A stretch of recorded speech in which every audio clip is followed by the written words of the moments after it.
মাশাআল্লাহ, মাশাআল্লাহ, আল্লাহর অশেষ রহমতের বৃষ্টি।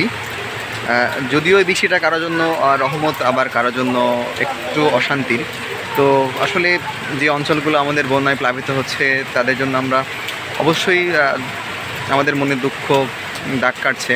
কিন্তু আমরা রাজশাহীবাসী, আমরা রাজশাহী শহরবাসী, আসলে আমরা উৎফুল্লিত, আনন্দিত আজকের বৃষ্টিতে। এই যদিও আমাদের রাস্তাঘাট কিছু কিছু জায়গায় এভাবেই দেখছেন পানি জমে গেছে। এটা হচ্ছে যে হঠাৎ পানি হলে এটা বাধাটা তেমন অস্বাভাবিক কিছু না। এই ড্রেনেজ ব্যবস্থার এটা হচ্ছে একটু সমস্যা। তবে ইনশাল্লাহ এই পানিগুলো একসময় নেমে যাবে। এটা হচ্ছে আপনারা দেখতে পাচ্ছেন যেটা, সেটা হচ্ছে উপসর মোড়। এই উপসর মোড়টা পুরোটাই আর কি রাস্তাটা তলিয়ে গেছে। তো আলহামদুলিল্লাহ কিছুক্ষণ পরে পানিটা থাকবে না, নেমে যাবে। তো আল্লাহর কাছে হাজার শুকরিয়া যে এই বৃষ্টি হচ্ছে। আমরা চাই আল্লাহ সুবহানাহু ওয়া তাআলা আমাদের রাজশাহীবাসীকে আরও বৃষ্টি দিক, কারণ আমরা গ্রামের মানুষ খুব কষ্টে আছি। হয়তো যারা শহরের স্থানীয় বাসিন্দা তারা হয়তো একটু ভালো আছেন।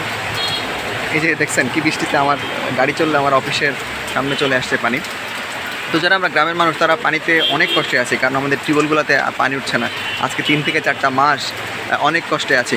বেসিক্যালি আমি নিজে প্রতিদিন প্রায় আপনার 200 লিটারের মতো পানি আমার আম্মাকে অন্যের চাপকল থেকে নিয়ে এসে দিতে হয়, যাদের ডিপ সিলিন্ডার কল আছে তাদের কাছ থেকে নিয়ে এসে দিতে হয়। এটা আমার জন্য অনেক কষ্টকর হচ্ছিল। তো আলহামদুলিল্লাহ এখন আর সেই কষ্ট হবে না। আজ থেকে হয়তো আমার টিউবওয়েলে পানি উঠবে। তো এটা হচ্ছে রাজশাহী শহর, একদম উপশহর। দেখতে পাচ্ছেন আপনারা রাস্তাঘাট রাজশাহী শহরে তলিয়ে গেছে। তো এটা থাকবে না, হয়তো অল্প সময়ের মধ্যেই যখন পানিটা বন্ধ হবে ড্রেনটা দিয়ে পানিগুলো ক্লিয়ার হয়ে যাবে। এই দেখুন সবাই অটোতে করে, রিক্সাতে করে, সবাই রিক্সার পালে চলে যাচ্ছে।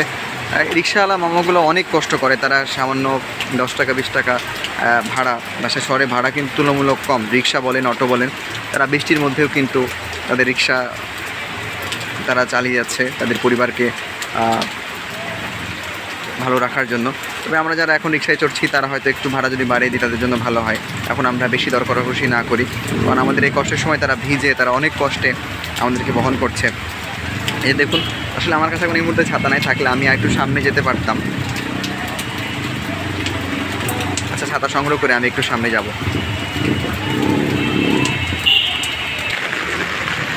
এই যে আপনারা দেখতে পাচ্ছেন যে এর উপসর মোড়টা একদমই কিন্তু তলিয়ে গিয়েছে। যাদের বাসা বাড়ি একটু নিচু তাদের কিন্তু বাসা বাড়িতে পানি ঢুকে যাবে। তো এটা আসলে রাজশাহী অনেক উন্নয়ন হয়েছে। তো এটা সাময়িক সমস্যা, এই সমস্যাটা হয়তো কেটে যাবে, কারণ হঠাৎ পানি হলে এই পানিগুলা ড্রেন দিয়ে বের হওয়াটা অনেক কঠিন হয়ে যায়, মানে সাপোর্টটা নিতে পারে না, যার কারণে এই অবস্থা। গোটা যে দেখেন একদম যে আমাদের যে ফুটপাত ছুঁইছি, আর একটু পরে আমাদের অফিসে হয়তো পানি উঠতে পারে। উপসার মোড়টাকে আপনারা দেখুন, এই যে গাড়িগুলো যাচ্ছে, এই যে দেখেন কি সুন্দর। আমার জুতাও ভিজে গেল মনে হচ্ছে। গাড়ির পাল দেখুন আপনারা।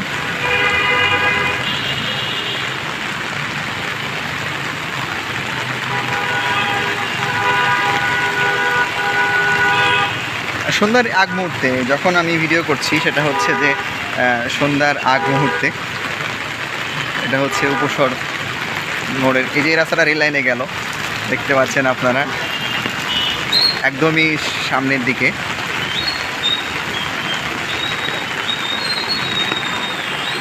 আমি দেখানোর চেষ্টা করি। আমি চেয়েছিলাম যে আমার জুতাটা আমি ভিজাবো না, কিন্তু অলরেডি জুতাটা ভিজে গেল, কারণ আমার পায়া সুইসি পানি হয়ে গেছে। এটা হচ্ছে উপশহর মোড়। এই যে আমার আরও রিলেটিভসরা আমাকে ডাকছে, আপনারা দেখতে পাচ্ছেন ওখান থেকে।